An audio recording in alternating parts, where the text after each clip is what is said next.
Hello everyone, मैं Prince आपके अपने यूट्यूब चैनल एकता इंस्टीट्यूट पर हार्दिक अभिनंदन करता हूं। जैसा कि आप लोग थंबनेल में देख ही चुके होंगे कि आज क्लास 10th के फिज़िक्स की सेकेंड क्लास है और जो भी क्लासेज इससे पहले पढ़ाई गई हैं वो एकता इंस्टीट्यूट चैनल के प्लेलिस्ट पर अपलोड हैं। आप लोग वहां जाकर उन प्लेलिस्टों को ज़रूर देखें, ताकि इससे पहले वाली क्लास जब तक आप लोग नहीं देखेंगे तो ये आगे की क्लास नहीं समझ में आएगी। तो ज़्यादा ना टाइम वेस्ट करते हुए आगे क्लास को स्टार्ट करते हैं। दर्पण। दर्पण क्या है बेटा? एक चिकना या पॉलिशदार तल जिस पर पड़ने वाला अधिकांश प्रकाश का भाग एक निश्चित दिशा में परावर्तित हो जाता है, दर्पण कहलाता है। दर्पण क्या है? वह चिकना एवं पॉलिशदार तल जिस पर पड़ने वाला प्रकाश का अधिकांश भाग एक निश्चित दिशा में परावर्तित हो जाता है, दर्पण कहलाता है। दर्पण मुख्यतः बेटा दो प्रकार के होते हैं, समतल दर्पण और गोलीय दर्पण। समतल दर्पण क्या होता है? जिसका परावर्तक पृष्ठ समतल होता है, उसे समतल पृष्ठ दर्पण कहते हैं। ऐसा दर्पण जिसका परावर्तक पृष्ठ समतल होता है, समतल दर्पण कहलाता है। अब गोलीय पृष्ठ क्या होता है? गोलीय दर्पण क्या होता है? एक बेटा खोखला गोला ले लिया कांच का, कांच के खोखले गोले से ये वाला भाग को काट लिया और ये जो दर्पण होगा इसे गोलीय दर्पण कहेंगे। तो परिभाषा क्या बन जाएगी? गोलीय दर्पण कांच के खोखले गोले से काटा गया वह भाग जिसके एक तल पर पारा तथा लाल ऑक्साइड का पेंट लगा होता है। पारा भी लगाया जाता है और लाल ऑक्साइड का पेंट लगाया जाता है, तथा दूसरा तल परावर्तक तल होता है।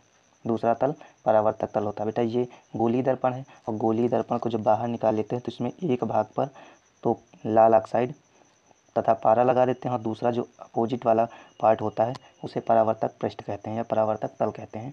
इस प्रकार के दर्पण को गोलीय दर्पण कहते हैं। गोलीय दर्पण क्या होता है बेटा? कांच के किसी खोखले गोले से काटा गया वह भाग है जिसके एक भाग पर लाल ऑक्साइड तथा पारा लगा होता है, दूसरा भाग परावर्तक तल होता है, गोलीय दर्पण कहलाता है। गोलीय दर्पण बेटा दो प्रकार के होते हैं, अवतल दर्पण और उत्तल दर्पण। तो आगे देखते हैं बेटा, अवतल दर्पण क्या होता है? तो ये बेटा है अवतल दर्पण। अवतल दर्पण में आस पार और अंदर, ऊ फार क्या होता है? उभरा। ठीक, आ फार अंदर, ऊ फार उभरा। जब अंदर की बात कहा करें तो यानी परावर्तक पृष्ठ कहाँ होगा? अंदर की ओर। जब उभरा कहा करें तो उभरा का मतलब होता है बेटा उभरा हुआ भाग, जो निकला हुआ भाग होता है वहाँ पे परावर्तक पृष्ठ होगा। तो इससे ये ज्ञात हो जाता है कहाँ पर पेंट करनी है। अक्सर बच्चे यही कन्फ्यूज हो जाते हैं कि दर्पण में, अवतल दर्पण में बाहर की ओर पेंट होगा या अंदर की ओर पेंट होगा।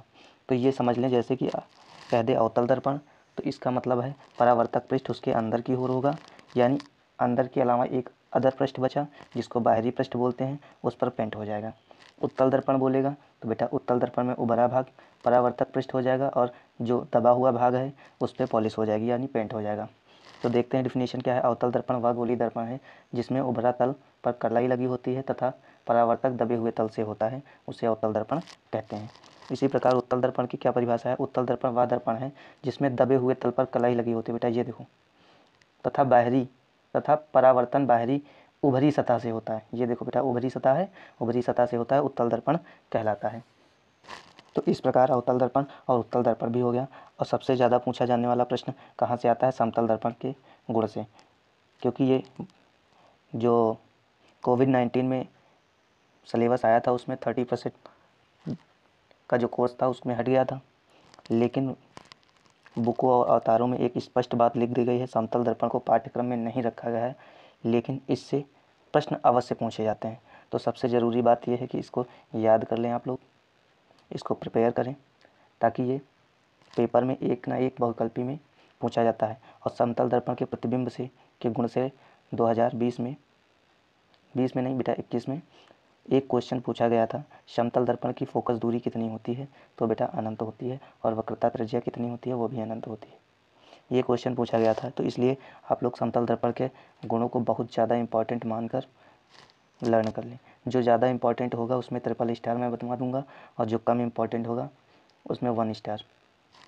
तो आप लोग को तैयार पूरा करना है और जिनमें ये स्टार नहीं बनवाए हैं उनको तैयार भी करना है, क्योंकि वो अक्सर पूछे जाते हैं कि जब क्लास में कोई टीचर आता है तो क्वेश्चन करता है, या अभी नहीं पूछे जाएंगे बोर्ड एग्ज़ाम में तो इसके बोर्ड एग्ज़ाम के बाद जब कंपटीशन एग्ज़ाम की तब प्रिपरेशन करेंगे, या 12 में भी लाइट आता है, ऑप्टिक्स आता है, वहाँ पे पूछे जाएंगे। इसलिए पढ़ें सब कुछ, क्योंकि अभी 4 महीने के नियर अबाउट हैं और 4 महीने में तो कोर्स को बहुत ज़्यादा कवर किया जा सकता है। तो प्रिपरेशन बहुत ध्यान से करते रहें।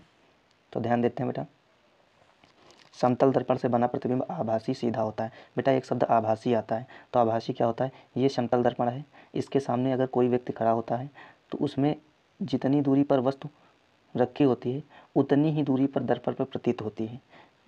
तो इस कारण ही क्या कहते हैं, प्रतिबिंब आभासी बनता है। यदि कोई व्यक्ति सीधा खड़ा है तो उसका प्रतिबिंब भी सीधा बनेगा, और जितनी लंबाई का खड़ा है यानी 6 मीटर का है तो उसका 6 मीटर का प्रतिबिंब बनेगा। यानी इससे क्या तात्पर्य है कि इससे ये कहा जा सकता है कि उसका आवर्धन क्या है बेटा, 1 है। दूसरी क्या है, दूसरा पॉइंट क्या था बेटा, प्रतिबिंब का आकार वस्तु के आकार के बराबर होता है, अतः प्रतिबिंब का आवर्धन 1 होता है। अब इसमें क्या होता है बेटा, जितनी दूरी पर वस्तु रखी जाएगी उतनी ही दूरी पर इसका प्रतिबिंब बनेगा, उतनी ही दूरी पर प्रतिबिंब बनेगा। ये तीसरा पॉइंट है बेटा। चौथा पॉइंट क्या है, इसमें पार्श्विक विस्थापन या पार्श्विक परिवर्तन हो जाता है। जैसे कि ये दर्पण है, इसके सामने एक व्यक्ति खड़ा है, तो व्यक्ति का राइट और इसका लेफ्ट,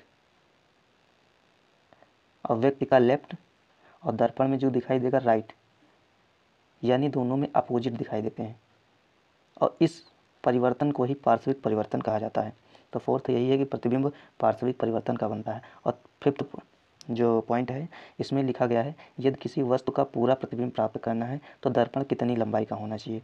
तो ये जान लीजिए कि अगर दर्पण पर किसी वस्तु का पूरा प्रतिबिंब प्राप्त करना है तो वस्तु की लंबाई का आधा यानी 6 मीटर के एक व्यक्ति का पूरा प्रतिबिंब प्राप्त करना है तो 3 मीटर की ऊंचाई का दर्पण होना चाहिए। और 2 फैक्ट और याद कर लें कि समतल दर्पण की फोकस दूरी अनंत होती है, इन्फिनाइट होती है, और वक्रता त्रिज्या भी इन्फिनाइट होती है। नेक्स्ट देखते हैं बेटा, वक्रता केंद्र। जैसा कि आप लोग पहले पढ़ चुके हैं, गोलीय दर्पण। गोलीय दर्पण क्या होता है, एक गोला लिया, ये कांच का खोखला गोला है, इसके एक पार्ट को काट लिया और ये पार्ट जो होगा गोलीय दर्पण कहलाएगा। अब इसमें पेंट के अकॉर्डिंग ये समझा जाएगा कि यह अवतल दर्पण है या उत्तल दर्पण है। तो सबसे पहले परिभाषा को ध्यान देते हैं, वक्रता केंद्र। बेटा ये जो गोला बना है तो इस गोले का कहीं पे केंद्र भी होगा, और केंद्र जो होगा वो दर्पण का वक्रता केंद्र कहलाएगा। केंद्र जो होगा वो दर्पण का क्या कहलाएगा, वक्रता केंद्र। तो परिभाषा क्या हो जाएगी, उस गोले का केंद्र जिसका दर्पण एक भाग है वक्रता केंद्र कहलाता है, वक्रता केंद्र कहलाता है। इसे सी से प्रदर्शित करते हैं। और वक्रता त्रिज्या क्या है बेटा, इस त्रिज्या को वो केंद्र से परिधि तक की दूरी को त्रिज्या कहते हैं।